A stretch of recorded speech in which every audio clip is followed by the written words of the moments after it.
Milei, guerra civil y el hombre gris profetizado. A la hora de decidir sobre el futuro del país, es muy común y muy normal que la gente que pertenece a una ideología o contraste político disonante genere, murmure y afirme cuestiones conspirativas o simplemente exprese animadversión de manera poco comunes o llamativas. Y esto es lo que vamos a ver en el día de hoy. Algunos afirman, sin miedo a equivocarse, que, de Javier Milei, su verdadero nombre es Javier Mileikovic Lucic, denotando una clara familiaridad con el judaísmo, lo que da a entender que este hoy, ya consagrado político, viene a destruir y no a construir, que sería un eslabón más en la cadena de tramas y pactos oscuros que quieren ver a la Argentina acabada, traicionada y, sobre todo, en constante engaño y humillación. Desmintiendo el origen del apellido del presidente electo, esta partida de nacimiento o supuesta partida de nacimiento diría lo contrario, y que su verdadero nombre sería Javier Gerardo Milei.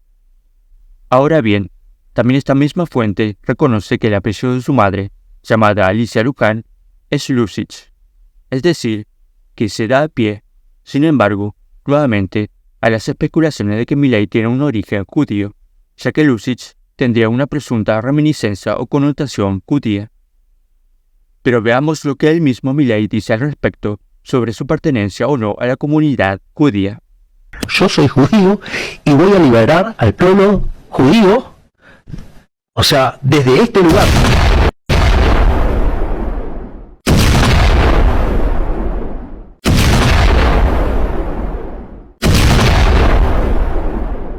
Citemos lo que hemos escuchado. Dice Milei, yo soy judío y voy a liberar al pueblo judío desde este lugar. O sea que, el mismo Milei se autorreconoce como de la comunidad judía. De hecho, en una entrevista que el periodista Eduardo Feynman le hizo al polémico libertario, este dice que se reúne en Estados Unidos con rebes, o sea, rabinos, y que comparte constantemente experiencias y actividades con judíos. Le agradezco mucho. ¿El Asperger, bien? Digo, Porque usted se suma a eso. No me sumo. Pregunto, no me sumo. No, pero esto es grave. El rumor es que usted tiene Asperger, eso que es se fue a mentira. atender a los Estados Unidos. Bueno, ¿le puedo contestar sobre eso? Que usted fue a ver un psiquiatra porque no está bien. ¿Sí? Le puedo contar dos cosas. ¿Qué hice en Estados Unidos? Le cuento qué hice. Usted sabe que este viernes arranca el Año Nuevo Judío, 5784. Me fui a pasar Shabbat a Miami con unos amigos, porque después no los puedo ver por un rato largo. Entonces me fui a Miami. Cuando terminé de hacer Shabbat, el domingo a la mañana, muy temprano, me fui a New York. Estuve en la casa del Rebbe, tuve el privilegio de conocer la oficina del Rebbe. No solo estuve en un instituto, digamos, que se dedican a dar, digamos, testimonio y conocimiento sobre la cultura judía. Después estuve reunido con un rabino y después me fui a Loel a rezar. Fui a hacer un viaje absolutamente espiritual. Entonces, aunque Milei no haya nacido necesariamente dentro de la comunidad judía, sin embargo, por A o por B, Milei se siente autopercibido como tal respecto de su pertenencia con el judaísmo. Asimismo, al escucharlo, parece ser que le importa muy sobremanera la comunidad judía, y por lo visto, se siente muy emparentado con esta misma comunidad, a tal punto que parece empaparse con la importancia del Año Nuevo judío, como si también de los menesteres relacionados con el judaísmo, hasta incluso llegar a ir a Nueva York a rezar a la tumba de un rabino ultraortodoxo, cosa que lo lleva a aparentar ser más un judío que un ciudadano argentino que se preocupa por las cuestiones relacionadas al interés propio de su país. De hecho, parece importarle más en dónde está o no está la embajada argentina en Israel, de que si está o no en Tel Aviv, o si está o no en Jerusalén, cosa que al argentino que vive día a día la inflación, la inseguridad y el constante vampirismo fiscal realmente le importa muy poco o absolutamente nada, aunque pareciera ser más importante lo que le preocupa o le deja de preocupar a Milei. De este modo, vemos que, desde siempre, el poder político va, por un lado, mientras que el pueblo va por el otro, tratando de sobrevivir y perdiendo ya hasta el más pequeño atisbo de esperanza. Esto hace parecer, en definitiva, que Milei parece todo menos argentino. Así entonces, Lo vemos saberse a la perfección el Año Nuevo judío, hablar con terminología propia de los judíos, utilizando palabras como Rebbe o Shabbat, y mostrándose siempre muy cercano y condescendiente con una cultura ajena al argentinismo o a lo que es propio del argentino cristiano católico, ya que, de hecho, Argentina es un país católico y no otra cosa que un país católico. Por ello, debemos tener en cuenta que para los católicos el judaísmo es una secta y no una religión. Ellos no reconocen la autoridad de Cristo, la vilipendian constantemente, diciendo cosas como que, para ellos, Jesucristo no significa absolutamente nada.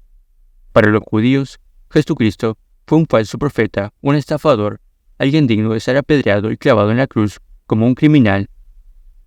La visión del judaísmo sobre Cristo reza de la siguiente manera. En el judaísmo se considera que Jesús fue el más influyente y, en consecuencia, el más dañino de todos los falsos profetas, dado que la creencia judía tradicional es que el Mesías aún no ha llegado y que la era mesiánica aún no está presente, concluye en el rechazo total de Jesús como Mesías o deidad. Por esto, podemos decir que, si alguna vez Milei fue católico, hoy en día ya no lo es, ya que abrazar otra fe y cultura distinta a la católica significa renunciar a la verdadera fe y a la verdadera religión. A esto, comúnmente y definitivamente, se le suele llamar herejía y apostasía. Ahora bien, Milei es masón. Un masón no puede decir abiertamente que otro masón es masón, pero sí pueden dar señales, como, por ejemplo, los típicos saludos con las manos y los dedos puestos en una llamativa posición. Aquí podemos ver cuando el dedo índice se posa sobre la muñeca del congénere, y aquí, en otra foto real, veamos, asimismo, cómo se saludan Massa y Milei.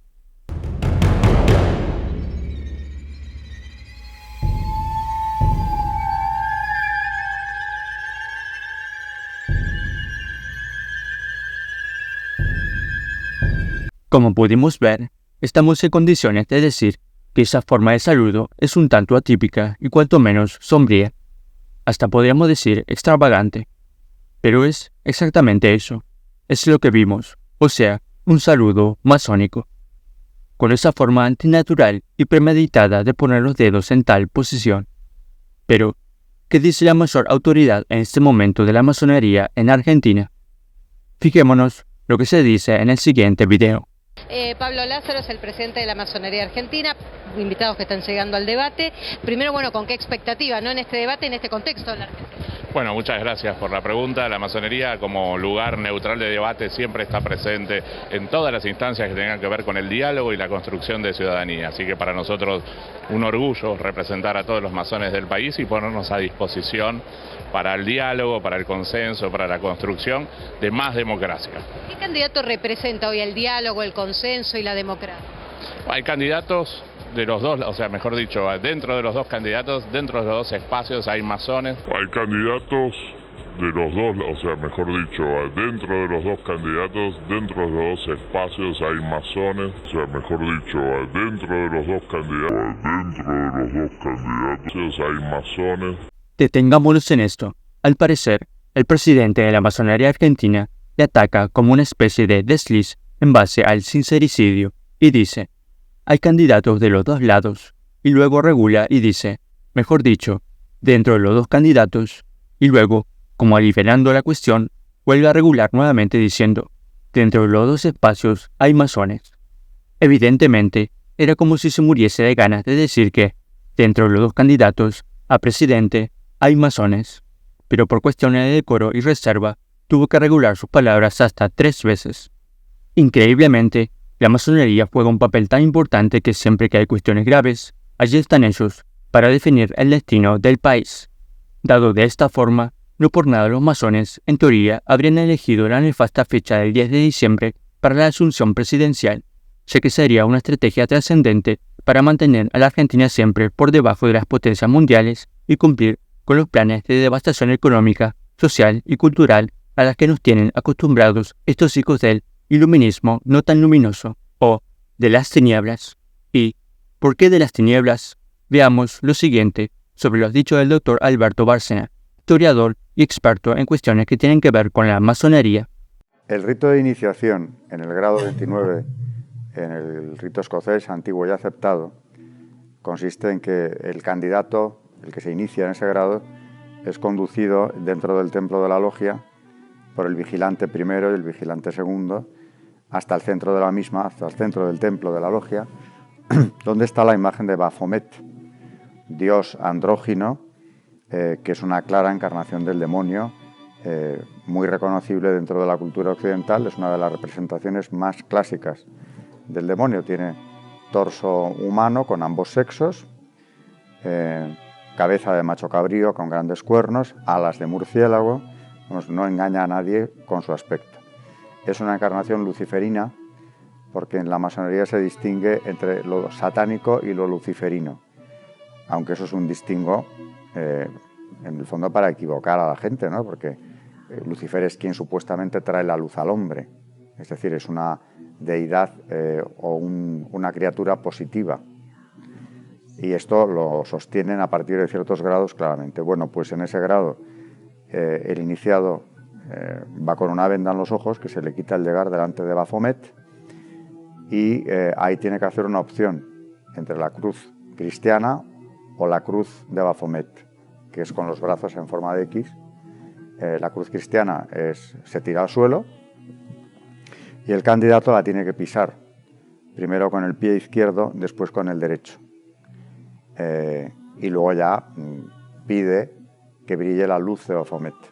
La cruz de Baphomet, la luz que emana de la cruz de Baphomet, que es la luz de la iniciación, es la luz de la gnosis, que viene, según las constituciones de Anderson, por toda una línea oculta en el Antiguo Testamento que nos lleva finalmente a Lucifer. Y en otros rituales masónicos se hace prácticamente lo mismo. Esa opción, que consiste en pisar la cruz o vejarla de distintas formas para elegir finalmente la luz de Baphomet. En una de las órdenes Illuminati masónicas, lo que se dice también en la iniciación de uno de los grados es: esta cruz, símbolo de muerte y destrucción, la cristiana, salga del mundo, brille la luz de Baphomet.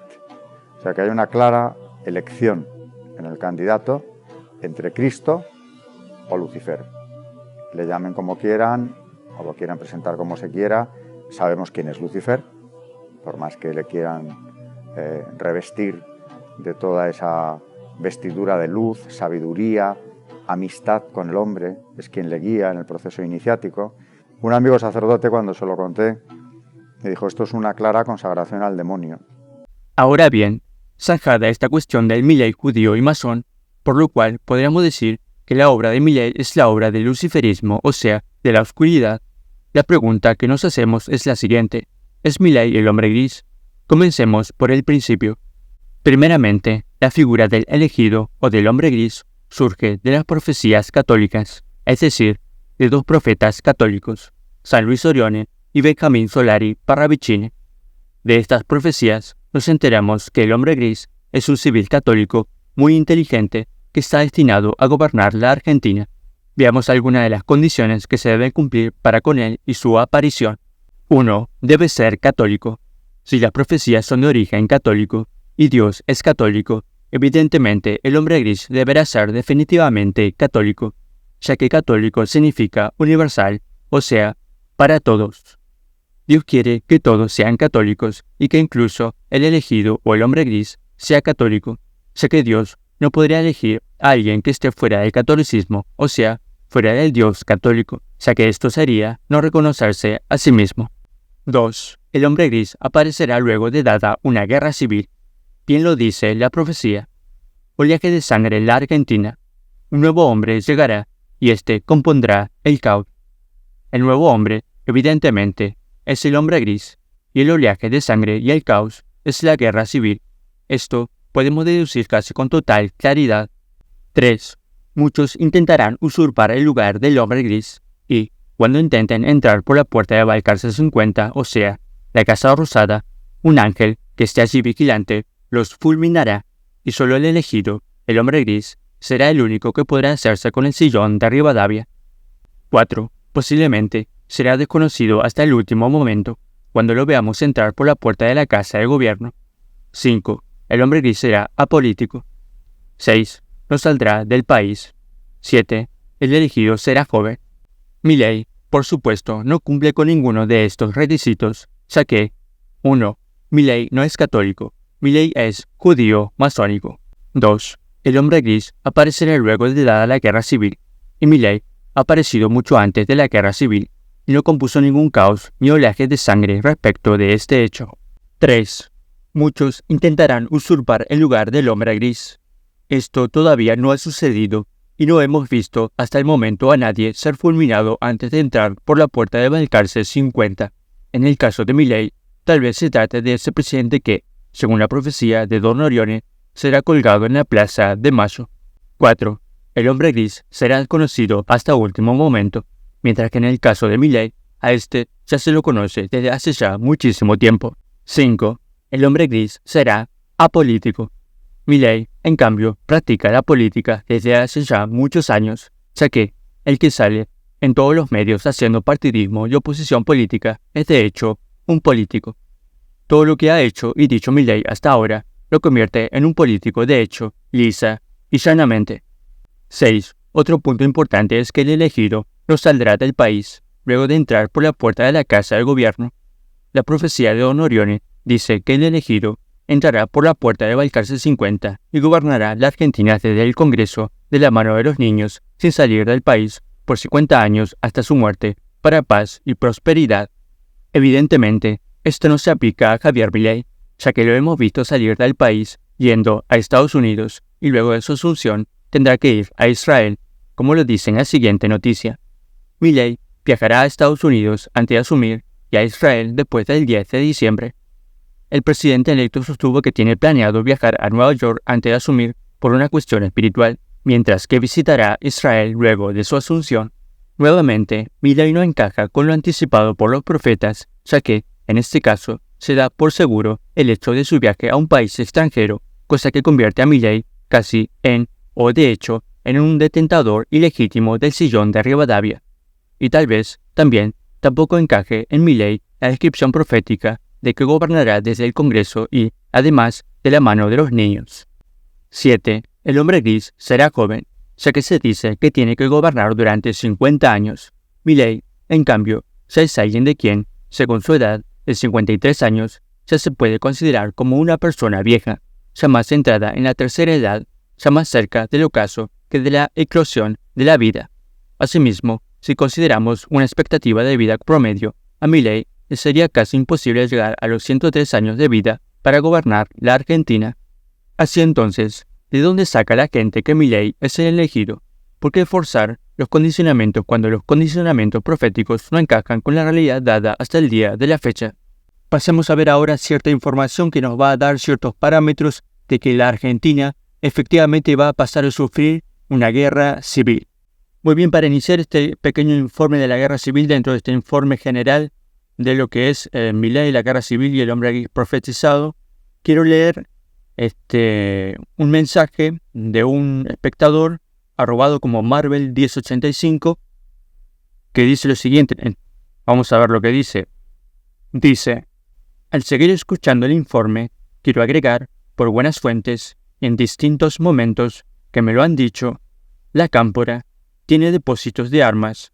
Puedo darles de dos: uno en Olavarría, provincia de Buenos Aires, y otro en el puerto de Buenos Aires, un barco con arsenal del grupo político. Recordemos cómo en distintos momentos, entre comillas, han desaparecido del ejército armas, municiones y hasta un misil. Bien, entonces para ir cerrando esta parte del comentario, quería agregar que de probarse que esto es verdad, que se dice de la Cámpora, entonces estaremos hablando de que la Cámpora, además de ser una organización criminal que le roba al Estado, pasaría también a ser una organización criminal de tipo terrorista. Así que mucho cuidado con la izquierda, que son bastante combativos y criminales. O sea, estamos hablando de gente que desde siempre ha sido conocida como personas de naturaleza, digamos, fascinerosa, ¿verdad? Que tienen facilidad para lo fascineroso. Buenas noches, señores. Bueno, ahora sí, vamos a hablar lo que tenemos que hablar. Buenas noches, soy suboficial retirado de una Fuerza de Seguridad Federal. La verdad que lo que están haciendo con mi patria, nuestra patria, es lamentable, con nuestras Fuerzas Armadas y nuestra Fuerza de Seguridad. Así que mis queridos camaradas y compañeros de las Fuerzas Armadas y Fuerzas de Seguridad, esto es lamentable. ¿Cómo puede ser que nos gobierne una manga de corruptos todos con antecedentes penales? La Porota, por ejemplo, 123 causas, con una prisión preventiva, presidente de la Cámara de Diputados y vicepresidente de la Nación. ¿Qué tal? El otro, traidor, mentiroso, embustero, títere de Alberto Fernández, demostrado en el Congreso cuando el útil de mierda del hijo de la Porota le dijo: acá manda mi vieja, pelotudo. Qué cosa increíble. ¿Quiénes nos gobiernan, papá? Bueno, ya se zarparon con los héroes, nuestros héroes, ya los encarcelaron más de 20 años, nuestros héroes de Malvinas, los que combatieron la subversión en Tucumán. Es increíble. No puede ser, esto es algo inaudito. Tenemos que hacer algo, muchachos, nos tenemos que unir. Ahora porque nos metieron la mano en el bolsillo, nos están tocando nuestro sueldo, el sustento nuestro que nos ganamos, jugándonos la vida. Así que, muchachos, hay que unirse. No puede ser que siga esta banda de delincuentes gobernándonos. Sindicalistas corruptos, millonarios, congresistas exguerrilleros que mataron militares, mataron civiles, pusieron bombas. Bueno, muchachos, hay que tomar el toro por las astas y salir a combatir a estos hijos de vivo. Así que uno por uno. Primero uno, y esta ministra que tenemos de seguridad, qué vergüenza. En vez de desarmar a los delincuentes, desarman a la policía. Esto es una cosa de loco. Esto es en la Argentina nada más. No, papá, hay que hacer algo urgente. Hay que unirse, muchachos, todas las fuerzas de seguridad y las fuerzas armadas. Somos uno. No puede ser que nos toquen los bolsillos, que nos congelen los sueldos, que dispongan de nuestras cajas, que con todo sacrificio las hemos mantenido durante años. No hay que dejarlo que nos roben más, que hagan el esfuerzo ellos. Ellos quieren un esfuerzo, que no cobren sueldo, que sean patriotas, hijos de mil puta, basura, traidores a la patria, mentirosos. No, esto es una vergüenza. Muchachos, Dios y patria. ¡Viva la patria! A ganar las lacras. La verdad, señor presidente, que estoy indignado. Con lo que acaba de decir y con lo que acabo de escuchar, realmente usted es el socio cómplice delincuente que siempre pensé que era. De Cristina, de Moyano y de todos los que han hecho de este país un desastre. Usted es un delincuente, métame preso si quiere, no le tengo miedo al coronavirus, prefiero morir de coronavirus antes de seguir subyugado bajo su histeria consolidada de ser un estatista, un totalitario, un comunista, maoísta, subversivo, hijo de... ¿Me entiende? Hijo de... Y se lo digo con DNI y todo. 10.980.741, teniente coronel retirado del ejército argentino, y espero que esto sirva para que mis camaradas salgan de una vez y se dejen y tomemos no el poder, incitemos y digámosle a la población que hay que liberarse de estos parásitos, lacras, roñas que nos están haciendo vivir cada vez más esclavizados. Realmente usted es una... Señor presidente, con todo respeto se lo digo, ¿sabe qué? Lo habrá votado la gran multitud de descerebrados y gente engañada e idiotas útiles que ustedes permanentemente han hecho y han ayudado a que se generen. Yo no reivindico la dictadura, señor presidente, señor miserable. Usted es un miserable y ese Moyano, un delincuente subversivo que amparado en el gremialismo ha robado a diestra y siniestra por todos lados y no puede mostrar su patrimonio lealmente como corresponde. Déjese de joder, señor presidente, y de una vez por todas póngase al mando y comande este que tenemos de pandemia nacional, internacional y mundial. Déjese de joder de una vez por todas. ¡Inútil! Eso es lo que es usted, un inútil. ¿Qué confianza va a generar en el resto de la ciudadanía? Un inútil, ¿me entiende? Un inútil. Mientras yo fui presidente 2 o 3 veces, mientras viajaba en helicóptero de Casa Rosada a Olivos, me apareció una mira telescópica adentro del helicóptero. ¿Cómo es eso? Con un rayo láser. Una mirilla, alguien que estaba con algún arma enfocándome con el láser al helicóptero. No creo que haya pretendido tirar el helicóptero. No sé. Lo que sí quería era que yo reciba el mensaje de que había una mira telescópica apuntando al helicóptero. No me pasó una vez, me pasó 2, 3 o 4 veces. Y con mi custodia lo vimos. Y nos callamos porque dijimos, bueno, no hagamos un problema con esto. ¿Antes del atentado a la vicepresidenta? Después. Wow.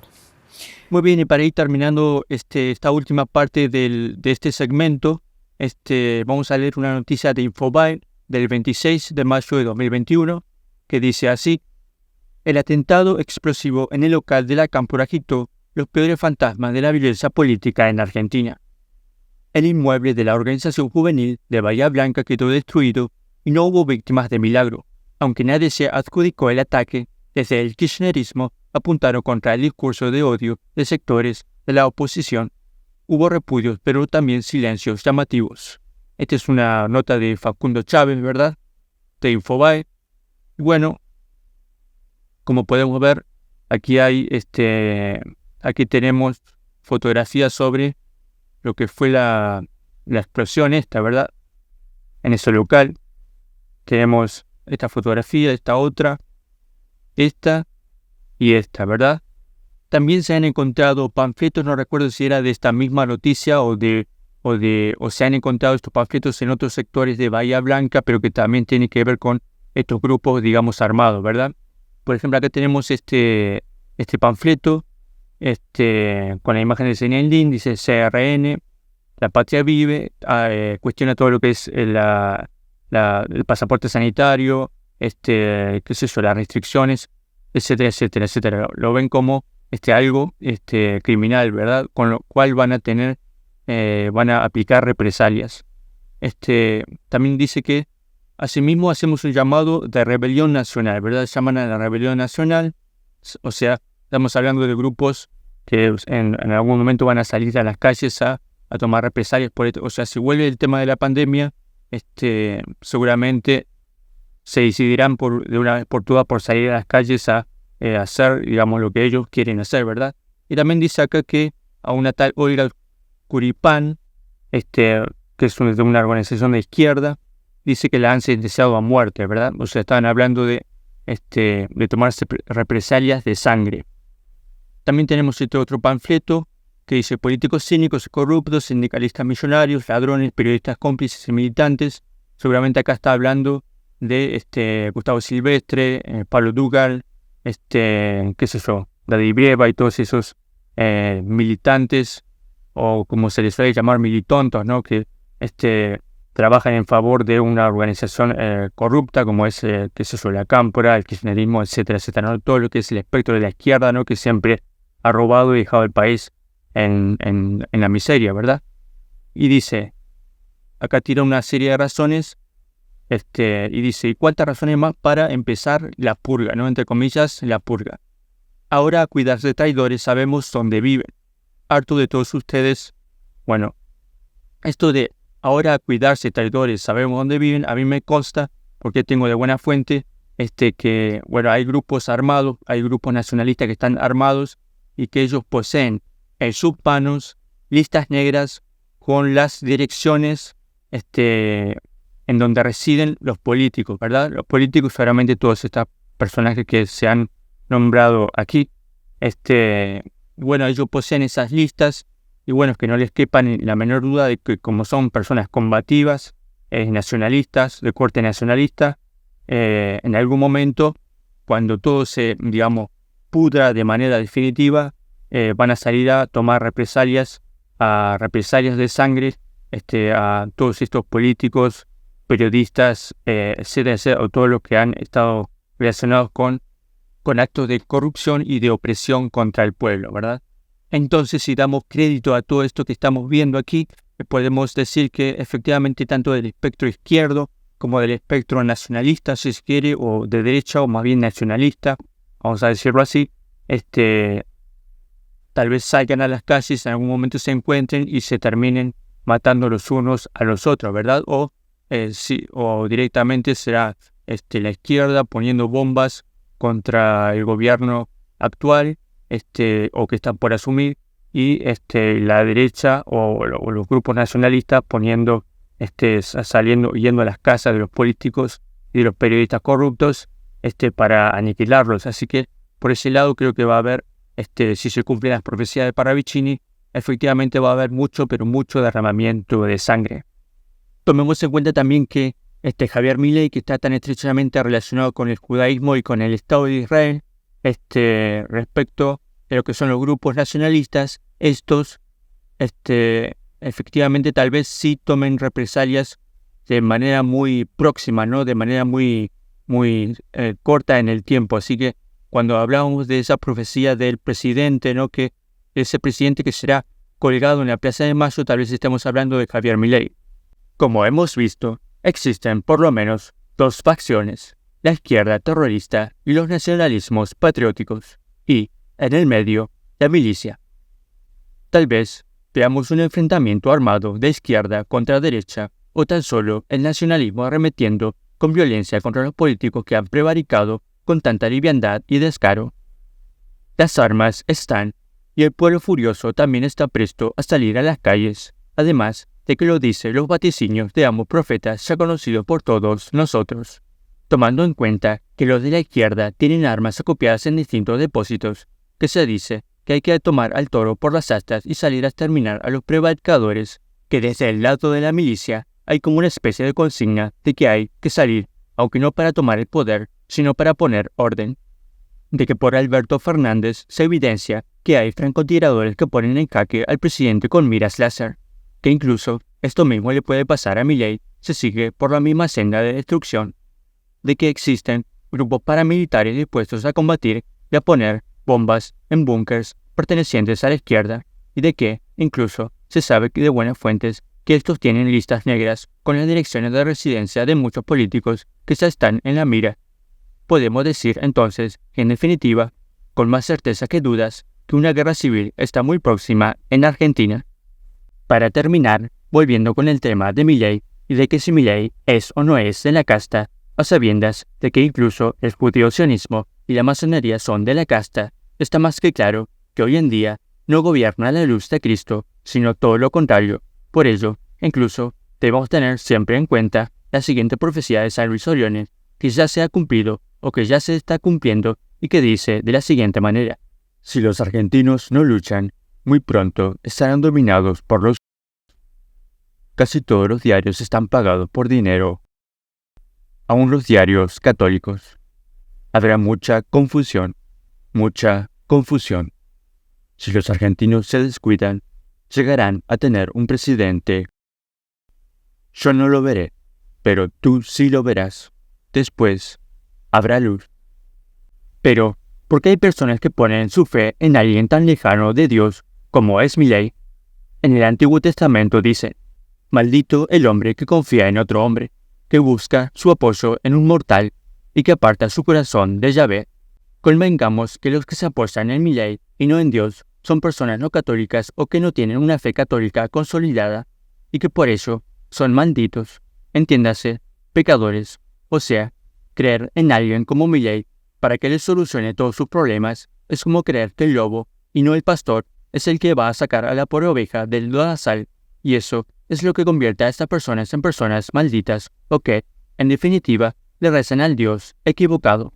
Primero se debe creer en Dios, en el Dios verdadero, que es quien provee de ese alguien que salva a un país, el administrador fiel. El hombre gris es solo un instrumento de Dios. El hombre gris no es ni judío ni masón, debe ser católico para corresponderse con el plan del único Dios, porque el único Dios que existe es católico. En el Nuevo Testamento se dice que los hombres prefirieron las tinieblas a la luz porque sus obras eran malas. Evidentemente, las obras y las tinieblas que están fuera o no se corresponden al catolicismo son malas. Milei no se corresponde al catolicismo, sus obras son malas porque antes de ser católico, si es que alguna vez lo fue, es y antes de ser de Cristo, es masón. Así entonces, los poderes de los injustos y de la masonería son claramente inicuos, porque pertenecen a los poderes luciferinos de este mundo, y son anticatólicos, porque persiguen al hombre cristiano, al hombre de fe, e imponen iniciativas y leyes malvadas, y han hecho tales cosas hasta llegar a matar incluso al mismo Dios. Sin embargo, he aquí que Cristo dice, ustedes encontrarán la persecución en el mundo, pero, ánimo, yo he vencido al mundo.